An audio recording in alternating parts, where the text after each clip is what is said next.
over the past 4 summers, we've had construction going on, whether it was the locker room project, coach's office, players lounge, and then this summer, the shrinking of the rink and the new ice plant.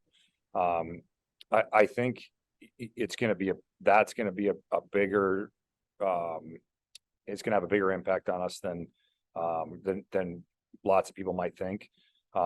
When I got to Northern, I was recruiting to our rink, and I think that helped us have a great home record. But I don't necessarily know that I was recruiting to our league.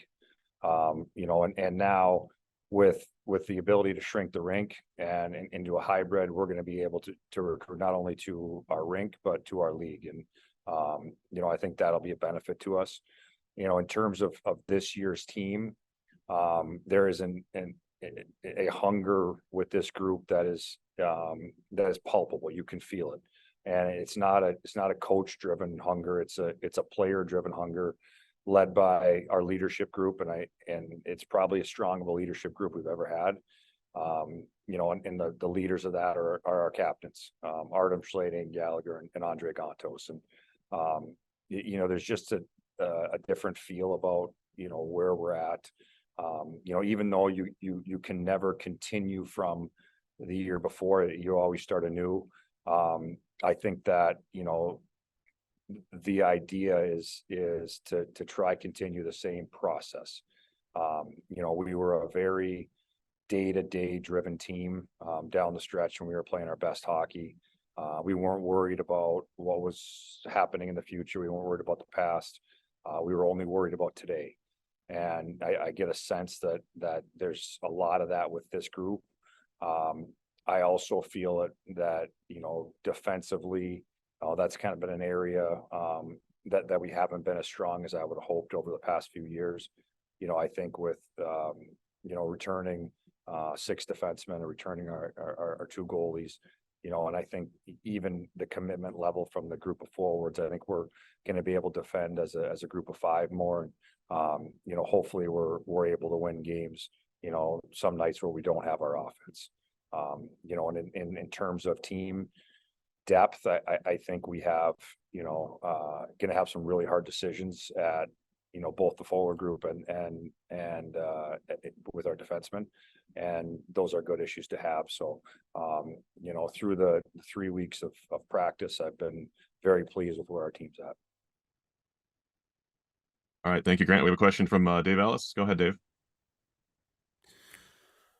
Hi, Coach. Want to talk about your 2 guys that come in the transfer portal, Jack Perbix and Mitch Dealstra, 2 guys that were big parts of teams before, not perimeter or peripheral players. These were big parts of where they came from. How do they fit in right away and give you what you need to make that push over the top?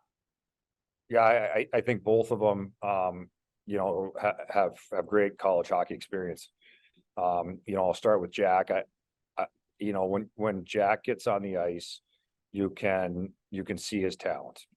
He's got size, he can skate, he's got a good stick, he's got he's got a good hockey sense. And the thing with Jack that we're talking about is being able to play the minutes that we're going to ask him to play. He's going to play more minutes than he's ever played, both sides of the puck. And that's an area that we've kind of been focusing on with Jack. And with Mitch, Mitch is he's just a big, strong kid. He can really shoot a puck. He's kind of, when you look at our lineup, left-handed shooters, he's probably one of the top 2 or 3 guys who can shoot a puck over there. So, working in and trying to find, ways to use that strength of his and whether it's power play or getting them, maybe a face-off play or 2. They're just really, they're both going to be good additions for us.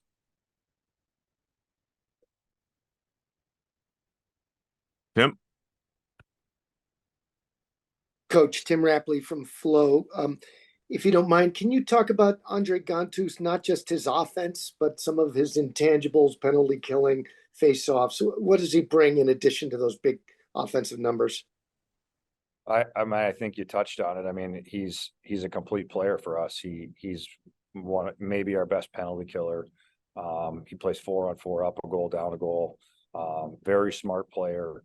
You know, there's stretches each year where I feel like Andre is the best player in the league over, you know, whatever X number of game stretch. Led the league in scoring as a sophomore. I think he finished second in scoring last year.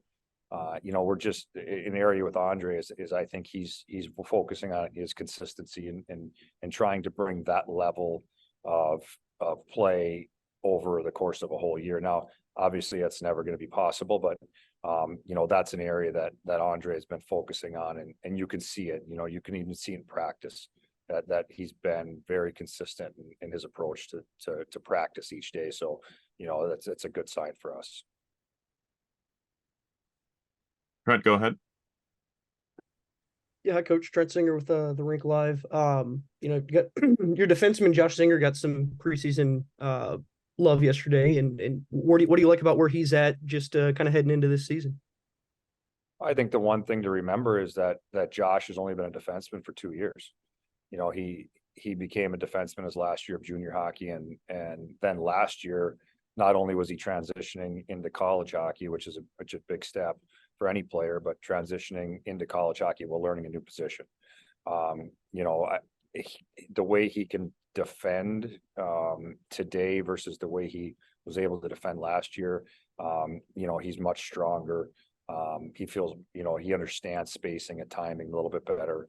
You know, so I think that's improved drastically. The offensive side of Josh is can kind of pull you out of your seat skating. And, you know, he's got a drive, and he's got a hunger. And, you know, the assistant coaches were kind of teasing him a little bit. You know, when he was watching the playoffs, watching Bouchard from Edmonton, and Bouchard can really shoot a puck. And they were telling Josh, we expect you to be at 90 miles an hour next year when you get back. And, you know, even though they were kind of poking at him a little bit, Josh is such a worker, and he spent the summer obviously working on that because that's improved drastically. And, you know, I think Josh is poised to have a really big year. Dave, go ahead. Yeah, Dave Ellison, TV6 and Fox UP and Marquette. Coach, you've been knocking on the door so many times the last couple of years and just not able to make that last step. What's the one thing that you want to impress on your guys that, look, we can be close again, guys, but here's what's going to take to go that next mile and get us through the door and where we want to be?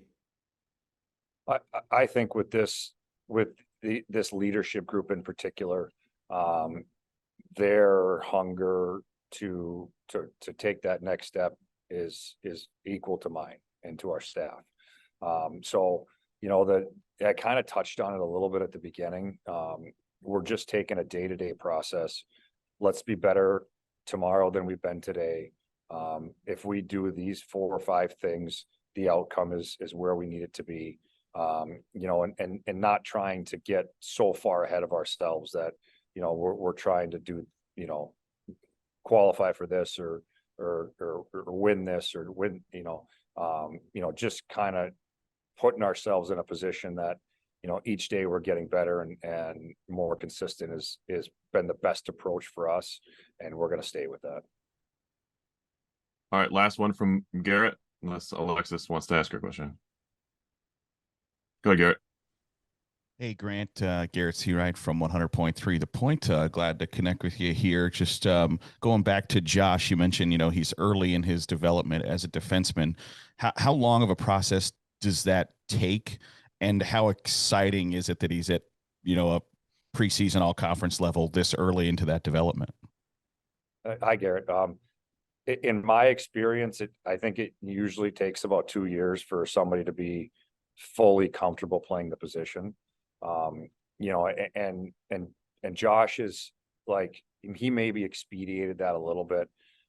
He's the type of player that he's on the ice an hour after practice, and then he's in the weight room an hour, you know, after he's already worked out once, you know, early in the day. So, you know, Josh has maybe expedited that a little bit because all the extra reps he's taken.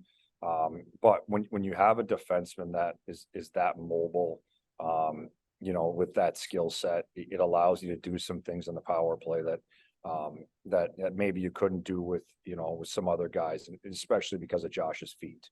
So, you know, I know that we're looking forward to, you know, to getting with him there. But the thing for Josh or for Benny or for Andre or for Artem Schlane or whoever it is, you know, I don't think coming into the year we're trying to put a bunch of expectations on here's what you need to do.